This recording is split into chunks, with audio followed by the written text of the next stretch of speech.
I didn't know what it was at the time, and I was getting quite concerned. In fact, yeah, it was almost as if my awareness was going so deeply into my body that I was kind of like becoming so aware of my heart, and then I really had to like let go of certain parts of myself that I didn't know were holding me back. hmm.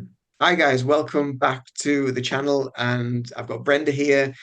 We're talking all about midlife crisis and the journey and the spiritual journey and the stuff that we go through and the stuff that we've been through, and hopefully it'll help you on your journey. So Aries, new welcome.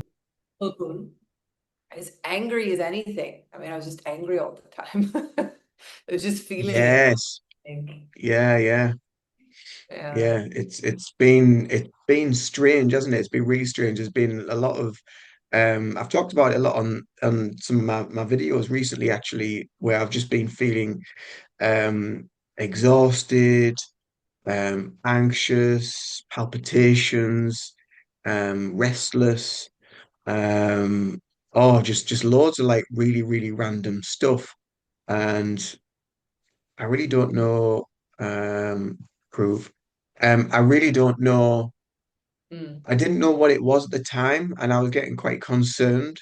In fact, I actually went to go to the doctors. I actually went to the doctors to go and get my blood pressure checked, and heart rate, and I had some blood tests done.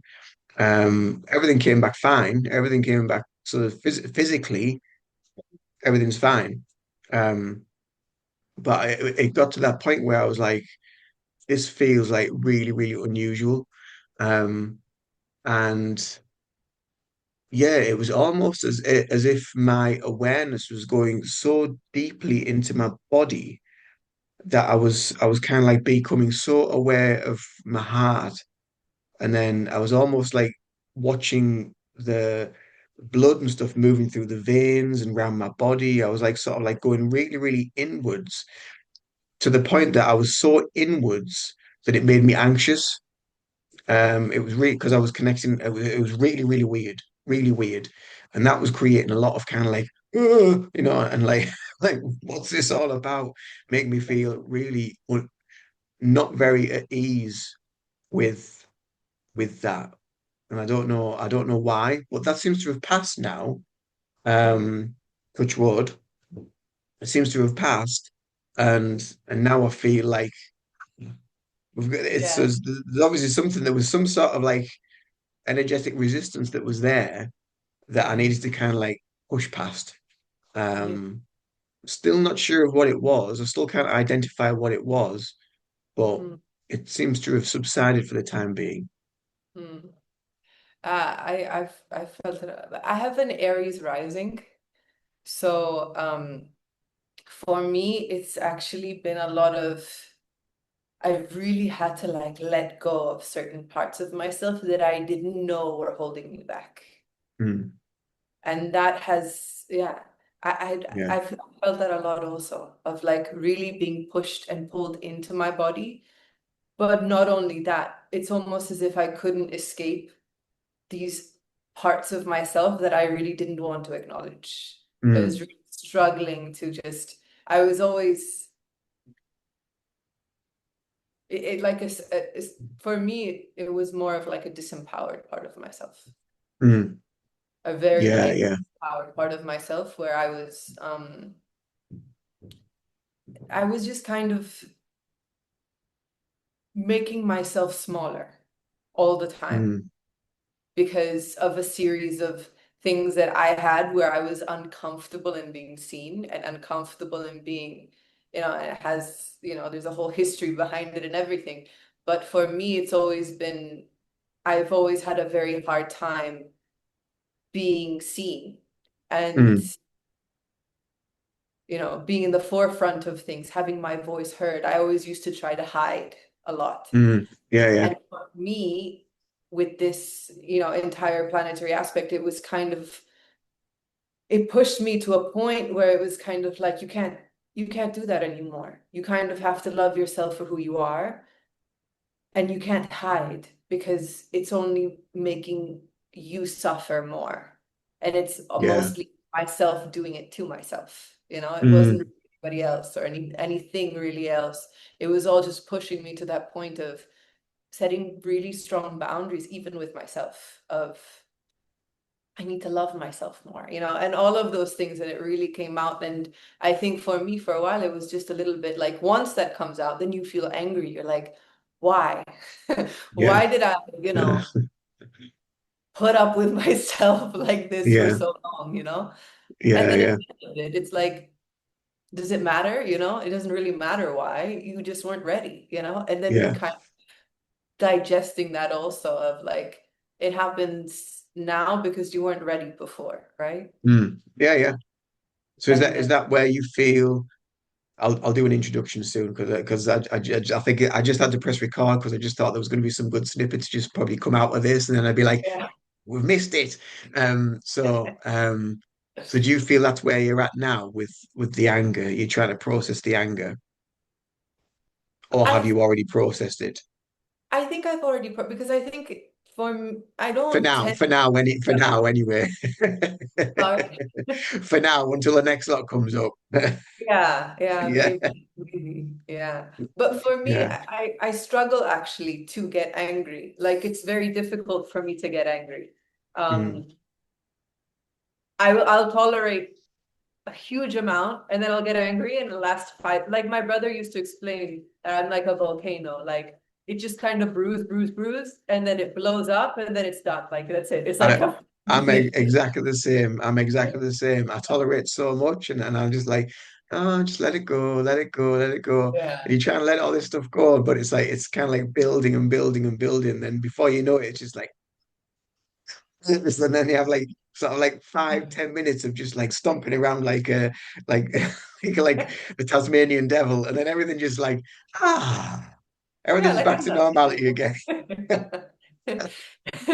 And then everyone around Ah. you is kind of like, wait a minute, like is it still going on? Are you still Yeah, angry? yeah. I'm like, And no, like, no, I'm who the done. hell was that person? Where did that come from? You're just like, yeah, yeah. Yeah. Do you have an Aboriginal spirit guide? Um, I think I'm not sure. I'm not sure, Because you actually. got one stood behind you to your right shoulder, and I think it's one of your guides. Uh, Your left, where's your left shoulder? this one. So your right shoulder, where the curtain is, behind there, just stood by the curtain, there's just and it looks like an Aboriginal or like sort of someone from a jungle or something like that, just watching. Hmm. I'm thinking they're just connected to you. It's kind of like nodding as you're talking. They're just nodding away. Yeah. Uh, I just wanted to let you know. So, That's good. I think, I think with these changes, it's like some new guide is coming, like mm, some new guidance is coming, or it's like there's a shift going on, even with how I feel supported. It's like with the changes that are going on with me, um, it's like even the spiritual backup that you get transforms with it. mm, That's something I've been feeling a lot. Like the guides and the ones that I've been connecting to, it's almost as if they're like, our job is done. mm, You've realized something, like this is what we came here for, and now you're on to something new, you're on to the mm, next phase, and some other guides will come and help you with that more. I mean, there's mm. always the same basic ones, like Yeah, yeah, yeah, but there's other, and I think I'm at there too. I think my dog is in the background. yeah. There's a dog there as well. I just Yeah. thought because when I asked you which shoulder you what the which was your left shoulder, and you put your hand on your left shoulder, and then I saw like the shape at the back, and I was like, oh, what's that one then? And then I realized it was a dog getting up. I was like, okay, yeah, that's fine. But no, I just in my mind's eye, just like I just saw a figure there. So I'm guessing your shamanic journey, you must be going a bit deeper now. You must be going to a deeper level. Yeah, yeah, it Yeah. is. It's almost as if it's continuous. Like I Oh yeah, don't it will be. feel Yeah. Yeah, yeah, absolutely. like it's Yeah. the shamanic state to be able to um envision things. It's kind of like it's an ongoing, Yeah, continuous yeah, all yeah. the time. It's funny, you should mention that because I did a video. which is coming on to my channel sort of maybe early November, and it's about someone asked me how long it takes to learn Reiki.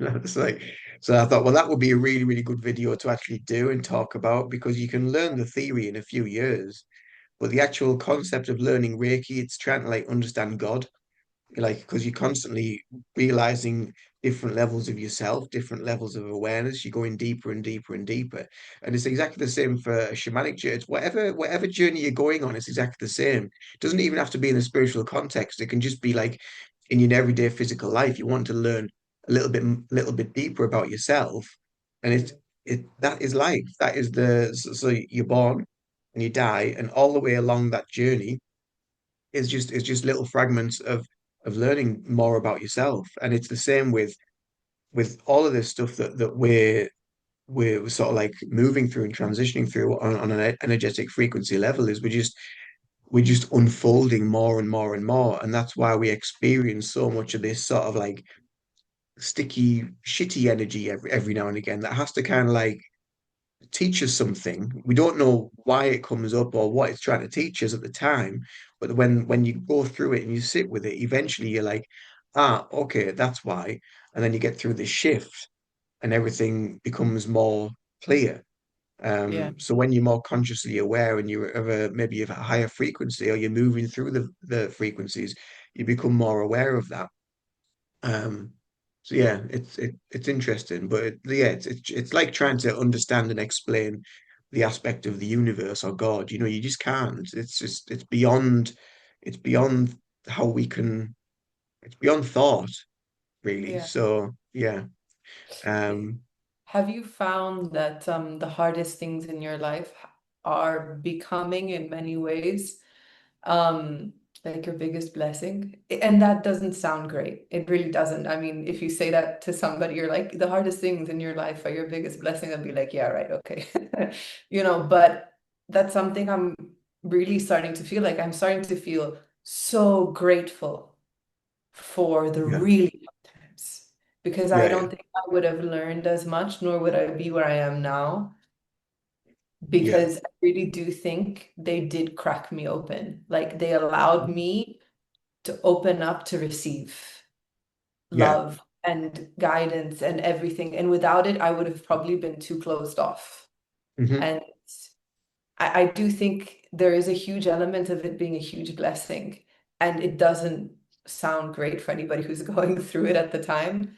But I do think that it's like, it's very essential almost in yeah, being human. yeah, yeah. It's Or, kind of like for anyone that's going through it, it's empty words because they don't really know the meaning behind it. They don't really know why. Um, but the words, the meanings uh, become more meaningful yeah. from the experience. So yes, I mean, absolutely. It if we didn't experience certain things in life that kind of like kept us held and bound, and we feel trapped on some level, and Yeah. then there's an aspect of you that wants to get out of that feeling trapped and start to actually live again and find yourself and rediscover your purpose and what you want to do.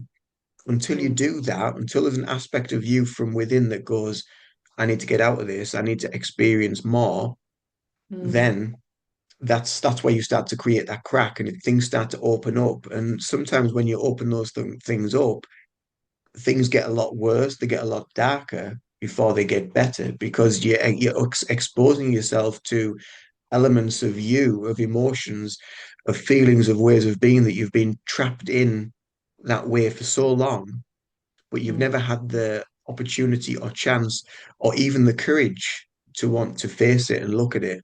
And then you do look at it, and then it's like bish bash bosh, and then all of a sudden you're starting to see all these little things. Maybe after like five, maybe 10, could be even a lifetime, you look back and you think, oh, after 10 years, this happened. And after another 10 years, this happened. And all these little stepping stones that take you along this journey. And then you get to the end of it, you're just like, wow. But then sometimes you might even get to the end of that journey. You'd be like, I really should have done that then. And there was a video of on TikTok I watched the other day, and there was this guy. He was a photographer, and he just saw this elderly gent, and he was like maybe 80, 82. He was in his 80s anyway, and he was just sat there. He was dressed really smart. He had a lovely sort of like tweedy coloured sort of suit on. He was just sat there. He had a nice hat on. He looked very distinguished, had a beard, and this guy just wanted to take some photos of him. And he said, I'm just looking for like sort of unique people that look really different to just take photos of. And then they just started chatting. He found out a little bit more about his life, and this guy was called Robin. And then a robin came and landed next to him on the bench where he was sat, and he was just like, "Oh wow, that's just like crazy how like you're called Robin. There's a Robin there next to you as well." And he was like, "Yeah, that's really like profound." And then the photographer said, "Is there any aspects of your life that you regret?" And he's like, "Yeah, there probably is. I would have probably pursued this more when I was younger." And he just came out with all this sort of like wonderful, wonderful wisdom that looking back over his life, he would have done things like slightly differently. But the other thing that has made his life a lot easier and has helped it to flow easier and not have as much stress and tension is to just to not get worked up about things, just to allow things to just happen the way they need to happen. Um, it's just the way it is. So yeah, Yeah. Yeah. yeah, There's so much wisdom, I think, from if spend the time watching these kinds of videos or listening to somebody who's older also, and they give you a mm, perspective of their lives. I think that's coming up for me also too. I'm getting a lot of like memories and little flashes of, oh, I remember what my grandmother told me in this specific situation, or my father about this specific thing. And a lot mm, of epiphanies that they were actually right in yeah, a yeah, lot of things. yeah, And I mean, they were wrong in a lot of things, but they were also right in a lot of things. And just mm, kind of like how that is part of the journey of realizing, it's almost very cyclical. It always goes back to the same thing.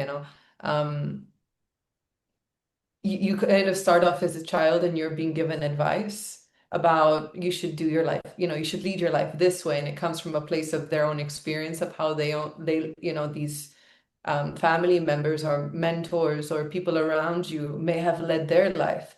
And then you mm, go through phases of not believing them, of, having to break through and kind of release the shackles of this is their own narrative and this is almost their dogma of this is how they have led their life, and you want to break these patterns and break these cycles.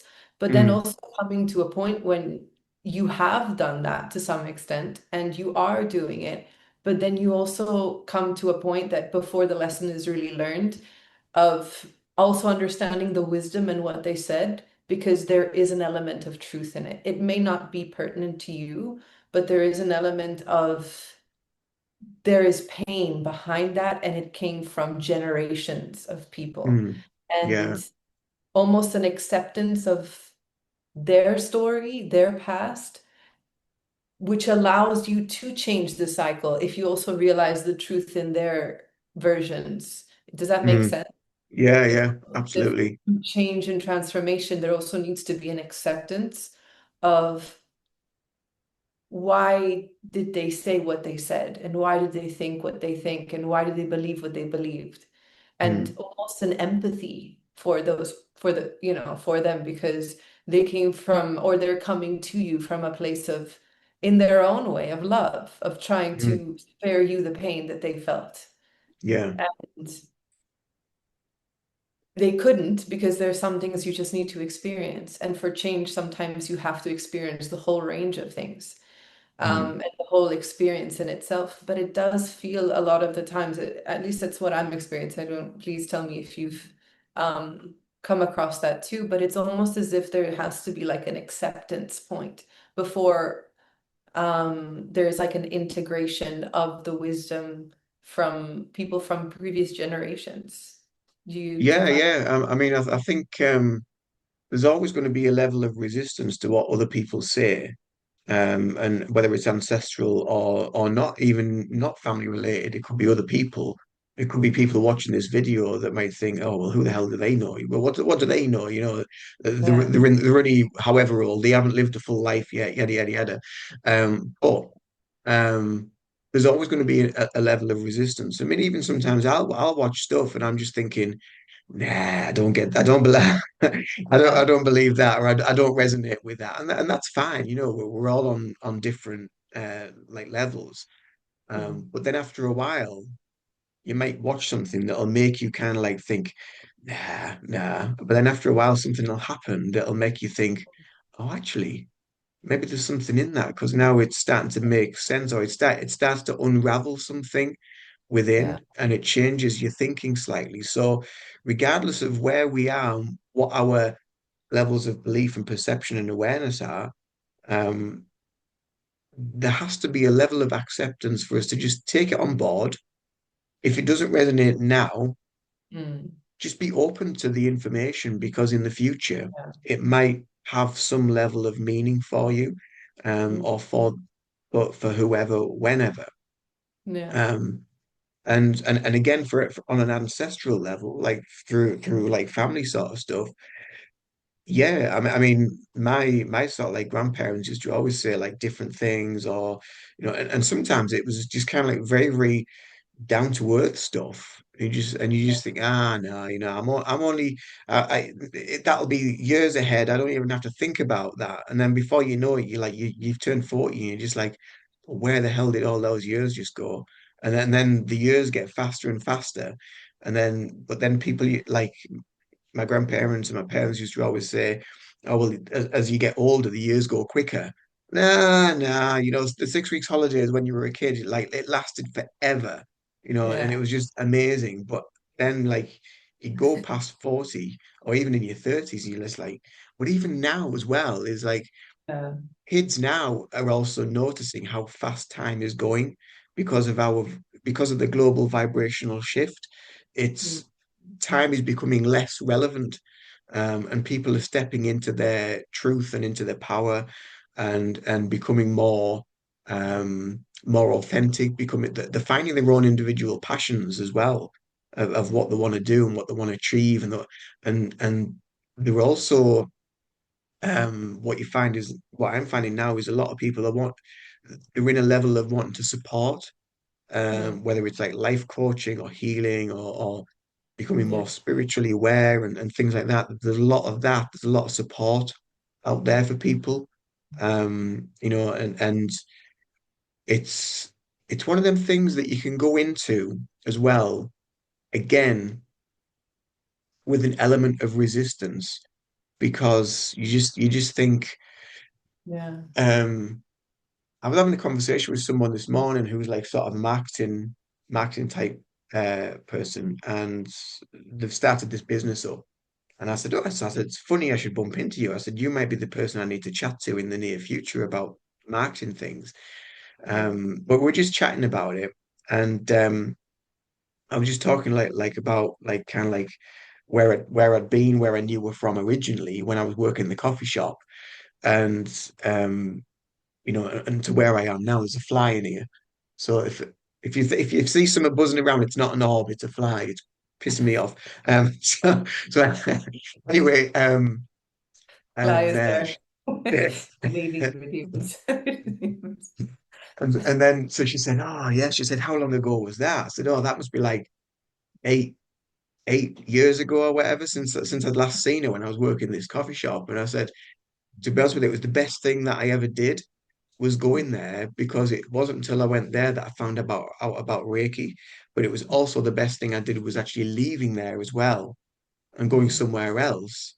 Yeah. But at the time when you're in there, there's always that level of resistance that is just like kind of like, well, yeah, but what if? But what if this happens? And yeah, and all that sort of mental stuff comes up. Yeah.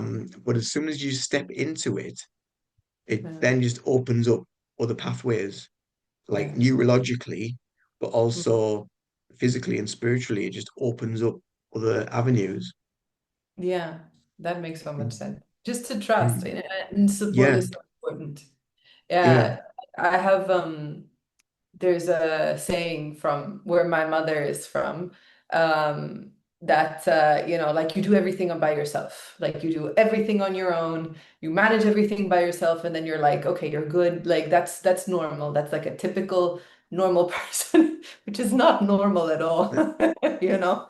And what you're saying, it kind of made me go back to that. You need community. And it's kind of Mm, like going back to how things were done, not like in our parents or our grandparents' generations, but further back. Everything mm. was community based.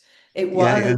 small groups of people that got together and they helped each other, Mm, and we need that. I think it's very necessary. It's not healthy to, feel like and that you have to do everything on your own. It's mm, important to trust one another enough to create these small communities. And I think what is going on, if you look at it even on a global scale, like if you look, it's so chaotic mm, outside, mm. in general, Yeah. it's so much fighting. But it's Mm, kind of there for people, I think, to some extent, to come to a place of, okay, I'm going to find my own little group of people that I can trust and that I can work with and that give me peace. And we give each other peace and we help each other in a respectful, mutual way. mm, And I think that it kind of, even from what we were saying before, the worst things kind of crack you open to open you up to the best part of what you can be. It's almost as if all of these things are bringing us back to this sense of, who do you trust? Let's go back to the basics. Who can you rely on? Who is there for you? Who can you be there for? mm. And where can you create these small communities of people who care about each other? Because outside it seems like everything is going completely, it's very chaotic and Yeah. very polarizing. So Mm, it's kind of like it's forcing everybody to look into themselves or into their communities, but not necessarily like your physical community. It could also just be groups of people that make you feel that you can talk to and you can be mm. yourself. And I do think that it's what is happening now. It's almost as if, and even astrologically, everything, it's kind of forcing us to, as you were saying before, the newer generations, a lot of them are very open to being themselves and open to being who they are, because I feel like it's all forcing us to come to a point of just self-love and acceptance. Yeah. What do you? Yeah, yeah, absolutely. Totally agree. Yeah, the it's very interesting as well how you kind of like observe people and they go through this phase of um sort of wanting to discover yourself and Mm, more self-love and more acceptance and then being able to be of support to others. Um, but there's also a journey within that as well where what you also see, and I'm sure we've all been guilty of it, is they're going through this stage as well of being kind of like, well, I'm a life coach and I've been I've been on this course and there's this level of kind of like ego behind it. That I've been on this course, and it was over a course of a month. I'm now a qualified life coach, or a life coach therapist or whatever, mm, and I can't get any clients. But why can't I get any clients? Because I've done all the training, I've done the course, I know what there is to know mm. in Yeah. the space of a month. Yeah. You're like, no, you don't. You don't know anything. You're like, it's just like, and I think as well as practitioners, like I'm sure we're all guilty of it. And sometimes I'm sitting there and I'm thinking, well, where the hell is everybody? Where's all these people? Where's all these people that want healing? That that this journey, this journey. But then you realize, just like, actually, you just need to like let it go. Just let go of your perception and understand as well that there is enough for everybody. There is enough people for everybody. There is enough people globally for everybody to get support from. And that, we are kind of like we are tiny fish in a massive pond of possibilities. And Mm. for someone to snag and to take to you or to take the bait and whatever. And even if you have like the perfect sort of marketing strategy of Mm. saying like, okay, so this is my niche, this is my perfect client, this is who I want to work with. I'm going to help you to get past this, and this. Mm. But you never get any of those clients. You get somebody else that is totally different Yeah. because that is where you're at. Yeah. You want to work with those people that are in all these different situations, but Mm. vibrationally, you're attracting the people of where you're struggling with as well. Even though you might not be aware of it, there is an Mm. element of them within you that you need to be Yeah. aware of. And they come to you because you can provide that space because of your own wisdom in that particular field. Yeah. So my perfect client would be a guy that wants to be open about himself, that wants to open up his emotions, talk about where he is, um, um, probably in his mid 30s to maybe 50, and maybe going through anxiety or stress related anxiety. Never get any of them. Never. Yeah. Never get. But the thing is, as well, the thing is that I find funny is that is what drove me to that, is because that's my kind of like that's where I was. I was always stressed. I was always anxious. Obviously, I'm a guy. I'm now 45. And everything started kicking off from like my sort of like early 30s, so like 35 onwards, so I fit that profile perfectly. No, Mm. I don't get any of that. No. But it's just the way it is. Yeah. And we have to just kind of like just again have that level of acceptance that Mm. who are we to know? Yeah. Who are we to know, really? It's like I was saying before about like trying to when you how long does it take to learn Reiki? Well, how long Yeah. does it take to learn about God and Yeah. this the universe? It's kind of like it's endless. So who are we to know that where, where we are that we're gonna get exactly what we think? Mm. I It's thought, a really unusual, um, bizarre journey that is it really needs to be approached with just again that openness and just acceptance. Um, yeah. Um, I saw an interesting quote recently. You don't get what you want, you get what you are in some ways. Like it's kind of like you're a beacon, and then other lights that are like the same kind of light as you are kind of attracted to you, and then you mm, just kind of all migrate together into this thing. So it's kind of like, um, I guess maybe it's even, who you attract and everything, or the people that are attracted to who, what you offer. I think it could even come from a more vibrational level or like a spiritual mm. level than what we even come to realize. And maybe, I don't Yeah, know, yeah, like it could yeah. also just be like a resonance of, because I've come to find, um, and for me, quite a few times it's happened. Like I've almost sent it out to the universe. I've been like, I'm looking for this. Like when I started getting into a lot of these aspects, of, spirituality and everything, I got to a point where I was like, okay, that's it. I need something more. I need to find, someone or something that can make me feel more. And that's what I was looking for at the time. I wasn't, um, so ingrained that it had to be anything in particular. And then I ended up seeing all these spirituality channels and they just kept on popping up. And then the more I looked for them, then the more I gravitationally went towards them.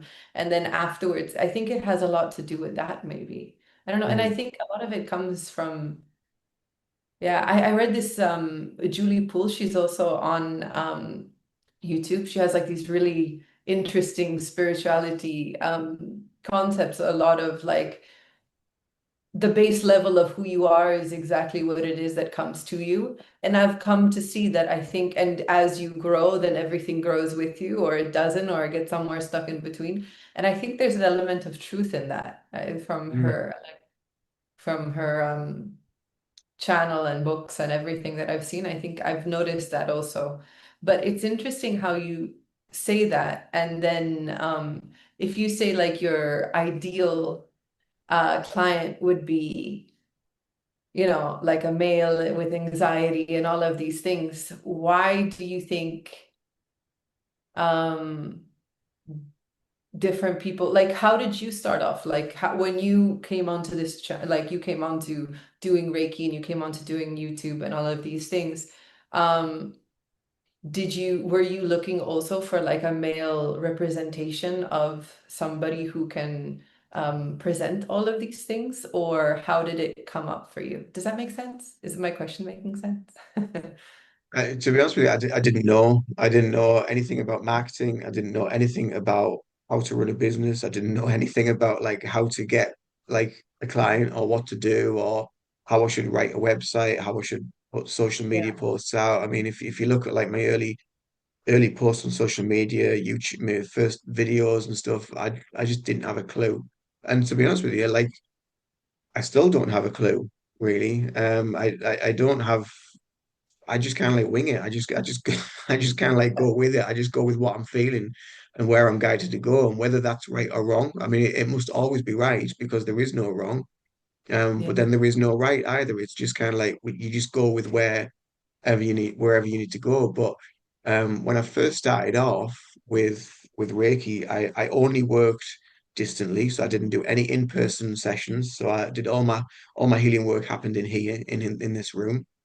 Mm. It was always distant because I didn't have the space to do in-person treatments. And it was kind of like just when I started off, it was all free. It was just free healing Mm. for anyone just to let me get experience of working with the energy, Mm. friends, family, people that felt drawn to me. And there's been multiple people that were just drawn to me because um, they were going through what I'd just been through with kind of like a lot of spiritual awakening stuff and a lot of that that kind of where I was at the time. Mm. And so obviously that's why they maybe felt they felt a connection to me on that level. And yeah, and that's kind of like how it started out. And then eventually I thought, right, I need to try and maybe so I started with like a Google page and then eventually got like a website going, which was like really reasonably priced, but it was crap. It wasn't very good. It was just like Yeah. I didn't really know how to write it. I didn't know what I was aiming for, what I was searching for. And it's only like now where I'm kind of like understanding the actual marketing aspect stuff a little bit better of trying to reach that perfect client. But at the time, um, you just want to help everybody. You want Yeah. to try and help everybody, but you can't help everybody. But Mm. and I had this conversation with a friend of mine that's in a local town, and they'd been struggling with the business as well, and trying to get clients in and trying to retain clients as well. Yeah. So I met up with them and I said, so what's going on? They were like, well, they hire this space, they use this room. It's so much a month, which was like quite excessive. They just can't afford it anymore. So I was just like, well, why are you there? You can't afford it. Why are you there? And there was all Mm. these different things that took place where other users of this building were very disrespectful. They were loud. Mm. They weren't respectful of the space of when she was trying to do her therapies, like hypnotherapy and Reiki. They were very loud and quite obnoxious by the sounds of it. And so I was just like, well, surely that's a sign for you that that's not the right place. So you Yeah. need to find somewhere else. So she was like, well, but where? So, well, somewhere will open up. This having this conversation now will open Mm. something up, and something will happen after we've discussed things today. So I was like, right, okay. So I said, well, what's your perfect client? Who do you work with? Well, I don't know. I just want to help everybody. So we can't Mm. help everybody. Like I want to help everybody, but we can't help everybody. Yeah. People will come to you because of your niche and your expertise. And then once they've found that and they realize what it is, then that will move on and then you will start helping other people. So you need to focus on what your perfect client is. She was like, well, I don't know what my perfect client is. I said, "So, right, okay, so what's the most things that people come to you with with Mm. your therapies?" So they said like, well, trauma. Right, Mm. okay. So what sort of trauma? And it was all child related trauma. There you go. There's your niche. Child Mm. related trauma using hypnotherapy. And they were like, oh, is it that easy? Like, yeah. If people Yeah. are coming to you for that, that's where you're at. That's where you're resonating at. So that's your perfect client. And Yeah. once you find that, it doesn't matter if you get more of them or not, Mm. other people will start to gravitate towards that because then they're going to have an openness and an acceptance that actually maybe there is something within their childhood that needs to be looked at. Yeah. So that, and then, we had this conversation, we chatted for about an hour, hour and a half, whatever. And then they went home. An hour later, she messaged me and she said, we needed to meet today, didn't we? And I said, yeah. She said, guess what's happened? Mm. Someone messaged her and said, oh, I've got a room available for such and such amount. And like which was like less than half what she was paying there. And she just couldn't believe how it just happened. I said, well, there you go. I said, we've met up, we've created a vibrational field in the universe that you need to make this decision and move forward, get past this block that's been stopping you. And now the universe has provided what you need. Yeah, And it's it, that you'll need to be clear, I think, to like yeah, really be clear as to what it is that you want and what it is that you wish to set out to the universe to be able to receive something, even if you're at that same vibrational level. I saw a video recently that said if you're not clear about what you want, and if you don't ask clearly what it is that you're searching for, then the universe doesn't know what to give you. mm, If you are not yeah, clear in your intent, then the universe doesn't know what to give. Because yeah, if you say, I'm happy with any sort of client, then the universe is like, well, okay, that's not really specific enough. yeah, But if yeah, you're like, I really, this is my niche, this is what I'm specializing in, this is, I need okay, I need a different room, I need, this is too much for me, or all these little adjustments, they kind of, and then clearly sending out the message of what it is that you wish to receive, it makes it much easier. It's like having the intent and mm, voicing that makes a huge difference, I yeah, think. To be clear and specific with yourself yeah, is really important, I think, in receiving exactly what it is that you need. I think that yeah, that helps a lot. That does. yeah, absolutely. Um, so we were going to talk about midlife crisis today, but obviously we've Yeah. kind of like gone off on like we just gone But off wherever. I think But part of it has a lot to do I with think a it. lot of this does actually fit into that sort of aspect of stuff anyway. So I Yeah. think it's been quite cleverly interwoven. Yeah. So yeah, what I might do is obviously I'm going to do edits and stuff after this anyway. But what I might do is I might record a little intro Yeah. and then just and then just send it away. Yeah, Yeah. yeah. But yeah. So what did you? I mean, I know we've covered a lot of stuff to do with that, and especially to do with kind of like midlife awakening, spirituality, and even like kind of like real life in a way of like being able to sort of navigate certain things. But what do you think it is around about a certain age where people just kind of like just they either switch on or they Mm. have some sort of like momentary blip, maybe like Mm. a midlife crisis or something like that. And I did I make a video about this? I can't remember if I did. Um, but it's always around about the age 38. Mm.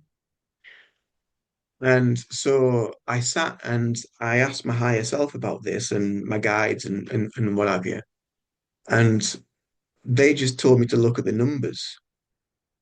So that, and I was like, well, what the hell does that mean? So anyway, so I just sat and just looked at I thought about the numbers for a while, and then the information started coming through. So 38 is made up of two numbers, obviously three and eight. Three is obviously a very, very powerful number. It's the power number. It's the activator. Um, and then obviously eight is kind of like infinity. Um, and this continuous cycle. So that made me think more like about, so obviously we're getting to a certain point, we're getting to a certain age where you hit 38 and this sort of like eruption of energy, of activation takes place. Mm. And then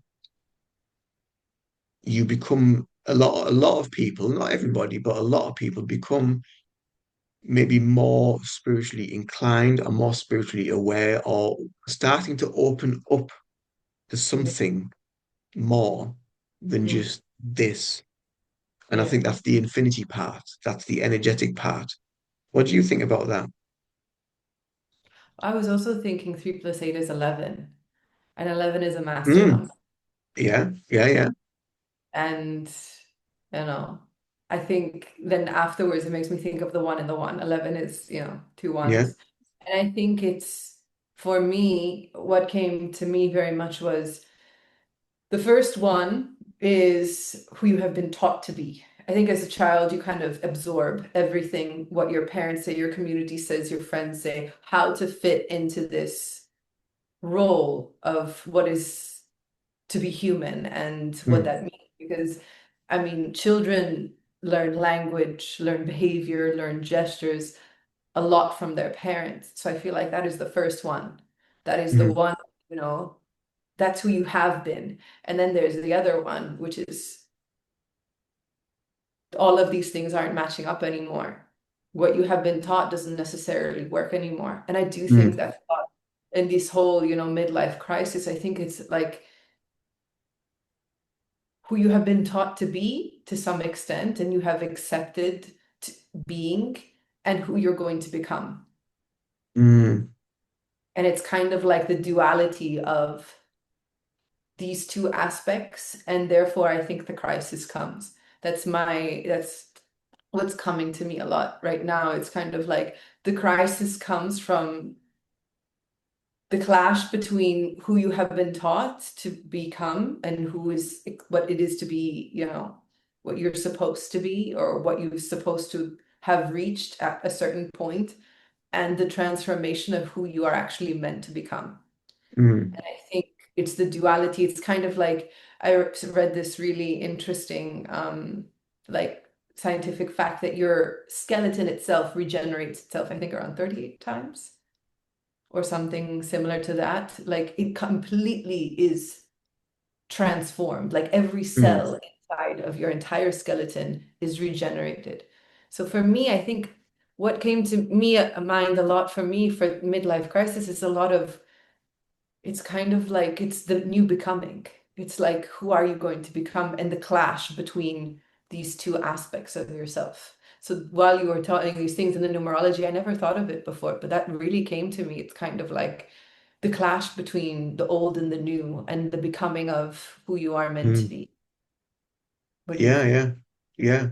Well, they do say as well, like the number three as well. That's like kind of like um, that's like the Christ consciousness number as well, isn't it? The number three. So there's that as well. And I love your take on the one and the one. So 11, 11, and a lot of people see 11, 11 all the time. They start seeing repeating patterns and numbers. And then one and one obviously is two, which is the amplification as well. So um, yeah, that's a really interesting like point to put across there. Yeah. I never even thought about like adding them together, which is what you do with numerology. Yeah, kind of like I just thought of like number three and number eight, but I never even thought of taking it that little bit further. I was just kind of like just wrapped up Mm, with the three and the eight and just feeling what they felt to me as well. Because obviously in like in Reiki and your other practices as well. You often say things three times because that gives it the power, that gives it the activation. And when you're doing like mantras or the symbols, you say the name three times. And it's a bit like in Wicca and witchcraft and different things like that. You say the name of things three times because it gives it that activation. So it's yeah, that's what I was thinking. It's that activation of this um, and the eight, the activation of infinite energy. But yeah, the one and the one is And it's very also, interesting. but have you also considered, you know, those prayer beads? Prayer beads, find them in Christianity, you find them Yeah, in yeah, like the Mala beads. Yeah, yeah, and the Bible and everything. There's 108 of them. 108. Yeah. So that the eight reminds me of that, you know, the Mm. three, the one, eight. It's kind of like this repetition, this almost mantra is kind of mantra, or this kind of these numbers, these kind of numbers that have, I think like three, I think, you know, as you were saying, like three is it's a holy number, it's Christ consciousness. So in everything there's the body, the mind, spirit, all, you know, the three parts, like the triangle that you find also in different, you know, religions and in, you know, even in the Buddhist religion and a lot of other ones. It's almost as if that age, 38, it kind of combines all of these things into one, which makes sense for it to be kind of like a spiritual dichotomy of opening up, I think, to how do you what else did you receive? Like for the eight, what insights did you receive for number eight? It was more to do with just infinite consciousness. It was more just like an openness, Mm, and just infinite. It was just spaciousness. That was all that I really got from it. Because I think from the element of it itself, you can't really put thought into it. There is no thought there because it's just pure infinite consciousness. There is no rationalization of it. It's the same as trying to explain the universe and God. It's just what we've said like a few times in this chat. It's just like you can't explain it. It just is. Um, yeah, that's how that's kind of like all I was getting from it. Couldn't get any more from it, but there isn't any more to get from it anyway. Because it just is. yeah. But doesn't that kind of sound like an ego death to you? Yeah, yeah, It's like the ego death, you know, like the acceptance of what is opposed to what it is that you feel like something should be or is, or having to need that, having to have that explanation. It's almost mm, like the the acceptance of itself is almost like the death of the ego yeah, yeah. and this transformation of from wanting or forcing to accepting and creating. Yeah, well, that comes from like what you were saying about the duality of things, the one and the one. So you can have like your conditioning and the way you were as a child and who you think you are, and then Mm, you've got the person that you want to eventually become. mm, But then in between, there's nothing really because yeah, because because we don't have anything. We don't know. We know nothing. That there is nothing in between because yeah, we're not actually doing anything. We're just moving through each present moment with, yeah, we can have thoughts and we can have imagination, we can have feelings, which are like kind of the physical aspect of us. But beyond that, there is nothing. It's mm, just nothingness. And that is where I suppose that's where the one and the zero, the binary code, the one and the O, that's yeah, where all that comes together. And that actually the 108, 108 on the Mala beads, 108, so the one being the identity, the O being, well, there is nothing, the yeah, eight is infinite. So it's yeah, infinite nothingness. yeah. So that's like, yeah, but I suppose for a lot of people, that concept will be like, well, what's the point? If there's nothing, what's the point? But I think as well, that's where the ego starts That's to the come in, and point. you just think, well, so there has to be an acceptance that an acceptance that there is nothing and we don't know anything. Because every single moment that is passing us by, every single present moment is just an energy fluctuation with the occasional thought Yeah, process and feeling and like, oh, what's this and what's that. Again, going back to those thought process and reactions, they're always taking us back to who we were, who we mm, think we are. That, yeah, oh, I'm Ian, I'm 45, I do this is who I am, this is my role, this is my identity, I'm male, yada yada, all this sort of stuff. And we always sort of like gravitate back towards that because it's safe. But yeah, every now and again, you'll gravitate towards where you actually want to be, who you want to become. You mm, push back towards that a little bit for a little bit, kind of like that manifestation that you move forward, but then you yeah, have to go back to nothing again yeah. to just allow that spaciousness to take over. Mm. It makes me also think that, in the nothingness, there's all the choices in the world, Mm. because almost as if you are, like the sense of identification of, the one I am, for me, for example, I'm a woman, I'm, my age, my ethnicity, my, whatever, you identify yourself as. But I also feel like if you go into the nothingness and the space in between, I think it gives you kind of like the space to realize that all of us are actually the same.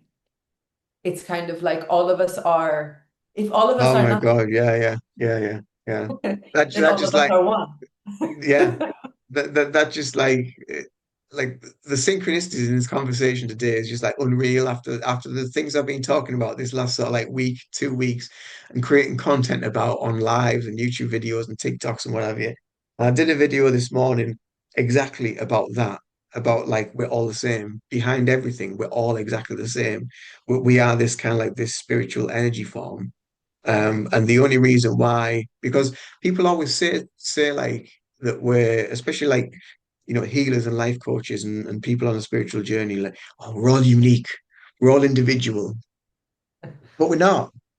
We're not individual. The only reason why we're individual is because of how we think, how we feel, how we react, how we behave, the job, the role, the identity. That's what creates the individuality.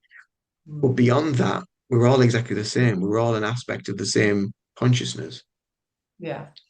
And that's kind of like what I was trying to get across in this video, that video this morning that I made. But then I deleted it. I thought, no, it was shit. But then we've we've just been talking about it. Just like, so that just gives me validation now that I'm gonna have to remake it and try and remember what. What you said.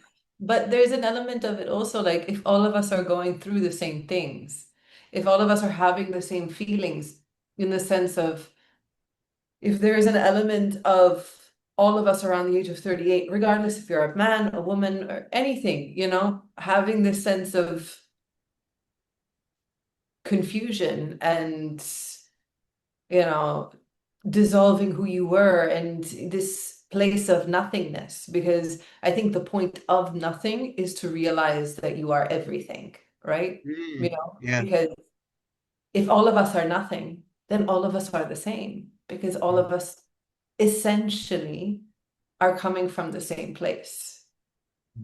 All of absolutely. us essentially, I think, do come from the same place. And all of these aspects of numerology, of even life experience. I mean, if you go fundamentally to every single human, I think all of us have more or less, I mean, with very few exceptions, but same range of emotions, same range of feelings, same range of wants, same a range of basic needs.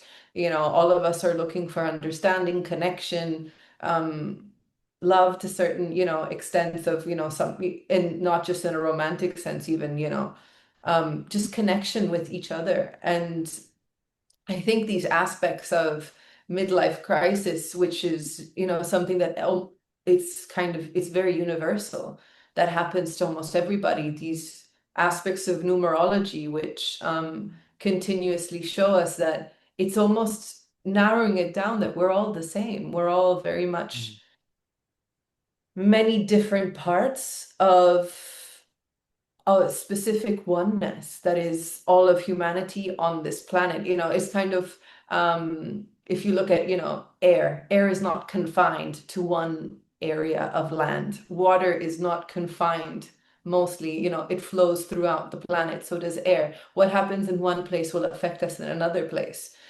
Mm. So we're all breathing the same air. We're all drinking the same water. We're all essentially eating food that comes from Earth, at least at this time. We don't know Yeah. what's going to happen, but so doesn't that all make us all the same? It's almost as if these messages just keep coming up of we're all essentially the Mm. same. Yeah. How you are to yourself is how you are to another. How you are to another is a reflection of how you feel about yourself.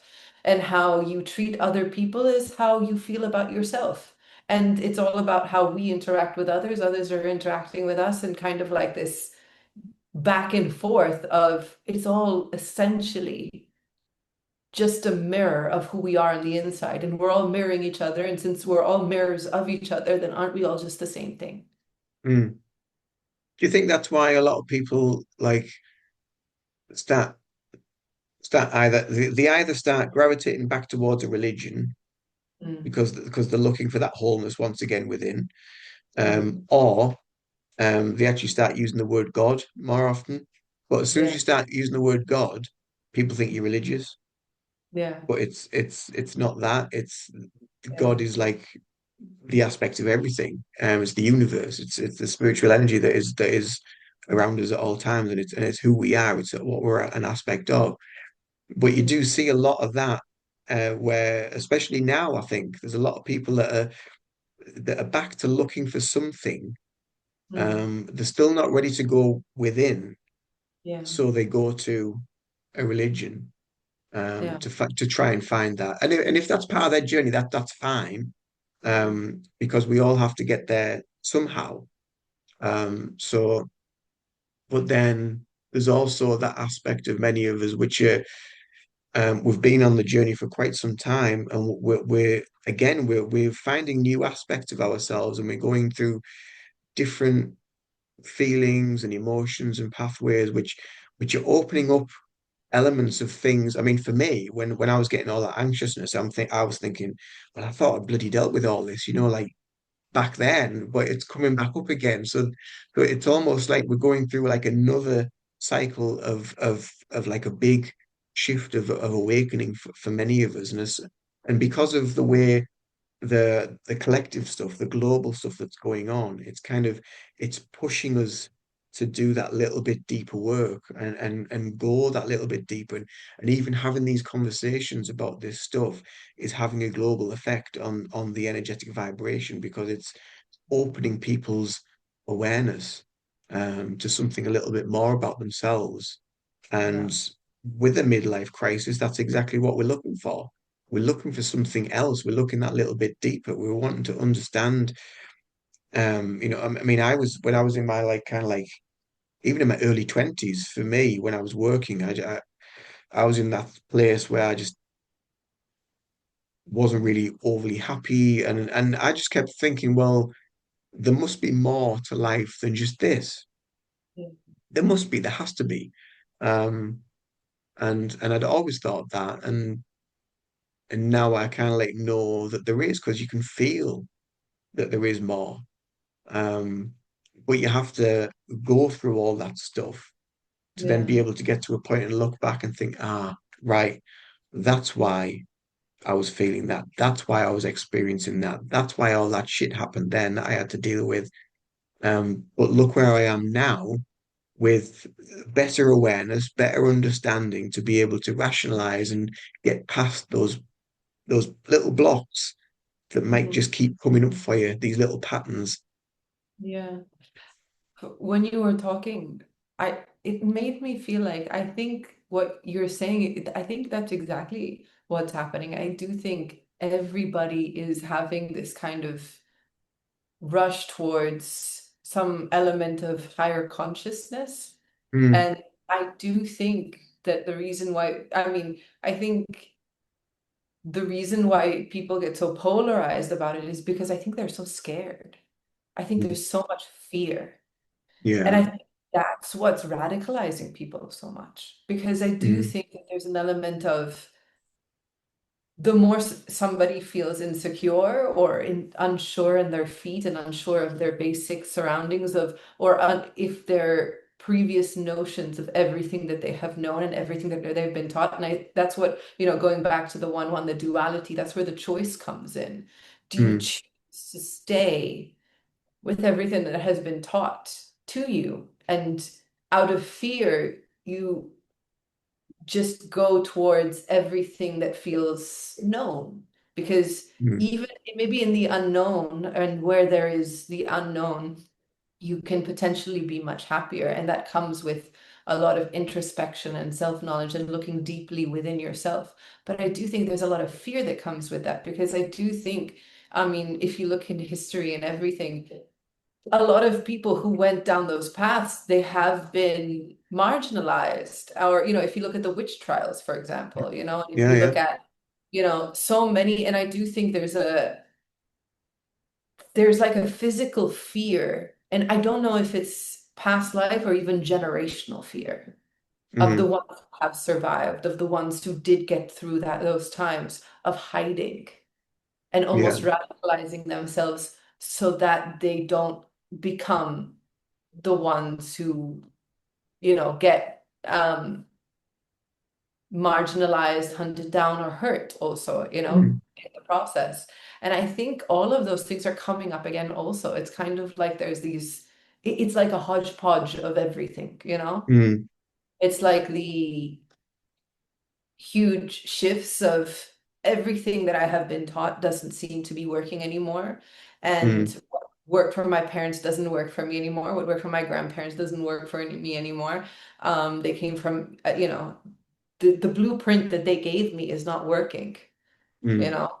And then you're kind of like, oh my goodness, then, I think a lot of people are at that place of like, then what do I do now? You Yeah. know? Then they're kind of like, if they go towards spirituality, do they go towards, okay, this is what my parents taught me that spirituality was. Some of them agreed with it, some of them didn't, some of them moved away from it. Either you adopt that exactly as they taught you, because going deeper than that is scary. Mm, Um, and I think that's a reality for a lot of people. I think a lot of people, I think regardless of where we live in the world, I think a lot of people don't feel safe. mm. The element Yeah, of yeah. lack of safety, safety in being and exploring yourself and feeling how you feel. And that's something I've noticed. I mean, I think there has to be an element of um, basic safety for somebody to be okay with taking a chance or a risk. Yeah. Either safety within themselves, that they have like been raised to believe in themselves and to love themselves, or someone around them that gives them that element of safety and grounding that, makes them feel like somebody has my back. So Mm, I have a little bit of freedom to go look at this. And I think people who tend to not have that tend to resort a lot to fear, and then kind of go back towards this gravitational pull of, this is, you know, this is what is said, and being very rigid in their beliefs. And I feel like yeah. all of that is coming up at this time, because I think with the push of spirituality, there's also the push of fear of what has happened in the past of spirituality. Because regardless of what religion you've come from, I think there's been a period of time where in any religion there has been, like, your parents, grandparents, or, further down the line, there has been marginalization and targeting of almost any religion, I think, Mm, in a specific given time in history. mm. I don't know Yeah. what are, Well, yeah, I mean that's something I do talk about a lot when I'm on my lives because there seems to be a lot of people that are going through a lot of this and becoming more aware of more. But there are also a lot of people that will say like to me, "Oh, what religion are you? You know, what religion do you follow?" I'm like, yeah, well, I'm not religious. I don't follow a set of structured, rigid beliefs. I have my own kind of like beliefs of what I follow, which is not contained within a box. It's outside of the box, which is what spirituality kind of is. It's not a box contained structure of like, there you go, that's all been packaged for you. That's what you are, that's your belief system, and you follow that now and be a good little citizen. Thank you very much. So it's be coming out of that and having an openness and an acceptance to actually, well, all of the religions are teaching us exactly the same thing. Teaching us all to just have compassion, love each other, and spread peace. But Yeah.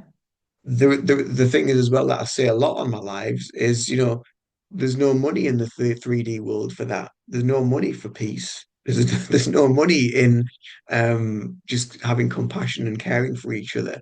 And that's why you have to have this duality of the two elements, this yin and yang all the time, of like you have this global stuff constantly going on, but at Mm, the same time, as that's going round, as the wheel turns round, it's having a counteractive effect on the other side of things to kind of shift that frequency up and push the awareness more into mm, people um, that there is something else, and you don't have to just be boxed in to a rigid set of beliefs of this is who I am, this is my identity, this is how old I am, and this is my life, this is my job, this is my social security number or whatever, and this is who I am for the rest of my life. You can have an objective, you can have a direction of where you want to go to, but also be open to anything else that might happen in here. It doesn't, because we are nothing at the end of the day. In there, anything mm. can happen, Yeah. and the universe will operate in. If you're open and accepting to it, the universe will operate in the most amazing, wonderful way that you don't even think could ever happen. I watched a video of somebody where I think it was out Daryl Anker, who channels Bashar, and there was this somebody asked him about like manifestation, and they were a photographer, and they wanted to go around the world and take photographs, but they couldn't afford it, Mm, and he said, well, I think it's something along the lines of like, so in the end, they decided they went to go to the they went to the airport, this photographer, and they went to one of the flight companies and said who they are and what they do. I'm a photographer. I take photographs. I want to travel around the world. This is what I've taken. This is my portfolio of what I've taken so far. That airplane provider, that company employed them mm, to take photos, to travel around the world, to put photos in their brochures, to mm, advertise them. Also, that also gives them the opportunity to then take photos around the world and do what they want to do. So the possibilities, you just don't know who you're going to bump into, who you're going to meet if you're mm. open to it, if you're Yeah. open and accepting to it. Um, and that is the most difficult part about it, is having the openness and acceptance to it, and just being, okay, universe, just guide me to where I need to be. Yeah. And And then releasing just, what you expect that to look like because yeah, let go of the expectation of what you think. Because I mean, I've got affirmations written down here of what I want to do, the direction I want to take, and how I want to be, and I try and read them as religiously as possible to bring in abundance and wealth and all this sort of stuff. But that's kind of like my belief of how I'm going to achieve or attain that. mm, It could be something totally different that the universe threw my way. yeah. But I just have to be open to whatever the universe and whatever God wants to provide. So far, this journey has just been, it's been pretty mind blowing, but it's been bloody amazing as well to think that where I've gone from, of being this boy that lived in a lot of fear, of identity, growing up and getting bullied at school and trying to find out who he was, to go through a lot of mental health stuff with work and meet all these different people that were total opposites of personalities, and created a lot of tension internally and made me very stressed and anxious, to then go to where I am now, where I just think, well, I couldn't give a flying F what you think. I'm just going to do what Yeah. I want to do, and I'm just following my journey. And that doesn't mean that I don't still get tested. I don't still feel anxious. I don't still feel elements of fear. But Mm, now, instead of running away from it, I'm kind of mm, like I'm stepping into it. And the nearer I step into the fear, the more anxiety that it brings up, the more clarity I actually get, the closer I get to it, Yeah. because it's opening more, you're actually being brave enough to step into it. It's like I would never think I would have taken the step to come out of mainstream employment to then Mhm. follow the journey that I want to follow. And again, that was like all this, like, oh my God, but what about what if, what if you don't have enough of this and all the programming from that boy that of who he was, of a child of like, well, you won't have enough of this because you're not good enough, you haven't got enough money, yada, yada, and all that stuff that's coming up and cycling up. Um, you push through that and you think, oh, actually, no, it's actually going all right. And things start opening up in here, new Mhm. pathways of like, well, actually, I could try that. I could do that. Oh, let's give that a go. Oh, this is good. Now I've got this time. I've got more chance to get into this, or I can do more content, or I could do different podcasts and speak to loads of different people to do all that. And it just opens so many more pathways that you're just not aware of. Yeah, it does. Have you read The Alchemist? No, No? It, no. it it's fun because it talks, I mean, the whole book is a lot about it's very similar to this topic, but a Mm, summary of the book is this young boy who's a shepherd, and he lives in Spain, and he decides that he has a dream that he wants to go and follow this treasure at the in you know in the pyramids. So one reason or another, he has 100 reasons why not to do it, but he has one good reason to do it. It's his dream. So he sells everything and he goes. And he goes on this journey, and he keeps meeting people along the way. And each one of these people has a dream of their own, but most of them kind of get stopped along, they stop along the way. They don't pursue their dream. So they all have this kind of residual feeling of unsatisfaction, a feeling like they mm, haven't completed their life mission to some extent. And he then goes from one place to another, and he continues finding people. He keeps on, these excuses keep coming up for him as to reasons why he shouldn't follow this dream of going to the pyramids and finding this treasure. And there's also an element of timing.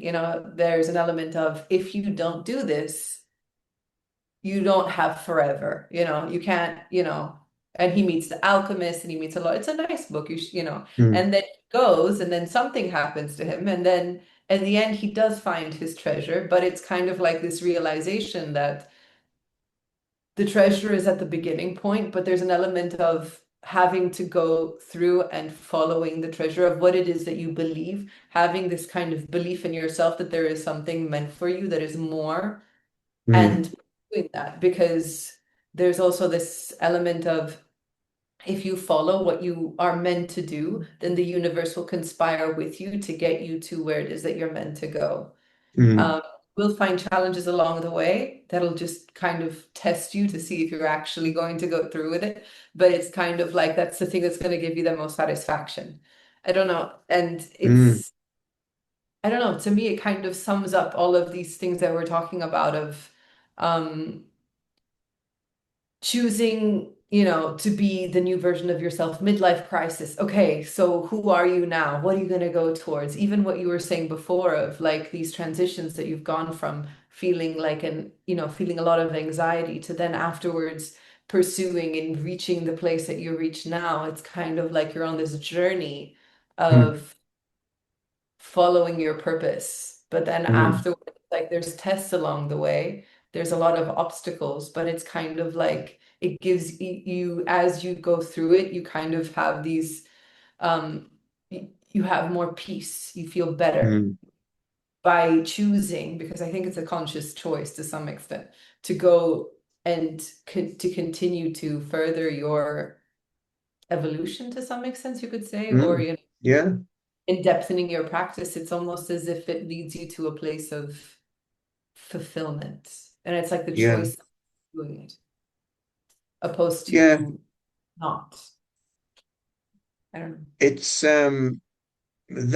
that is kind of like it's a little bit like The book I'm currently reading at the minute is Joe Dispenza's Becoming Supernatural, so I'm on reading that at the minute.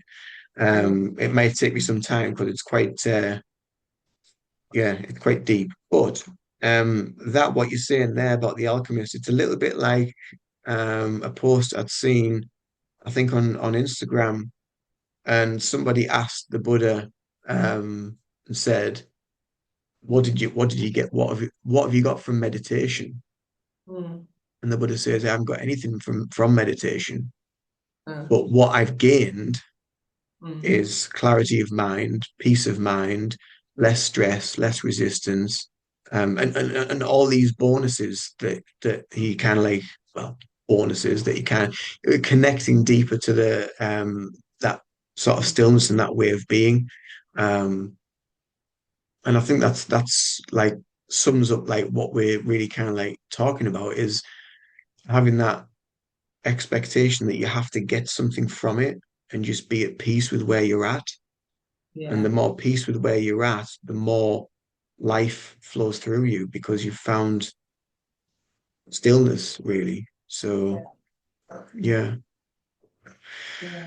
Well, I think we've had quite a long debate, but it's been really, really Yeah. interesting. And I still never got an introduction done at the end of it because No. we just went on and on. But Yeah. whoever's watched, I hope you've enjoyed this. And Yeah. I really love it. I really love it when we get together because the conversation just flows so well and something just opens up. So I Yeah. think that there must definitely be like kind of like a soul connection somewhere on some level where we just kind of like just we just resonate in that little bubble, and everything just kind of like goes where it needs to go. Um, but stay on after we've finished, and we'll just have a little chat before we go. But I hope everybody's enjoyed watching this with Brenda today, and look forward to seeing you again in another video soon. So thank you very much for joining me, Brenda. And anything else you want to add? No, just thank you very much to everyone watching and to you for having me on. Take You're care. welcome. Speak soon. All right. Toodaloo for now.